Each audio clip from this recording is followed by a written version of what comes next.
Teka muna mga kapatid, magnilay muna tayo.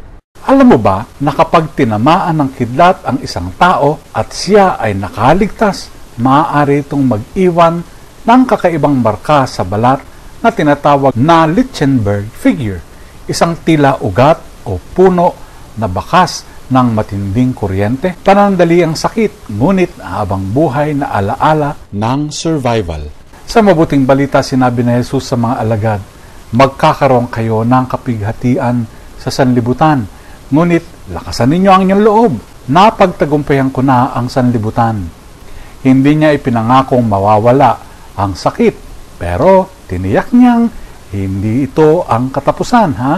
Sa unang pagbasa, nakita natin ang pananampalatayang walang takot ni Pablo, kahit wala pang alam ang iba tungkol sa Espiritu Santo. Para bang sinabi ng Diyos, kahit wala ka pang alam, basta't bukas ka, naglalagablab ako sa iyo. Tulad ng bakas ng kidlat, ang Espiritu Santo ay nag-iiwan ng marka sa pusong handang tumanggap. Hindi laging maganda sa paningin, pero palatandaan ng isang bagong buhay.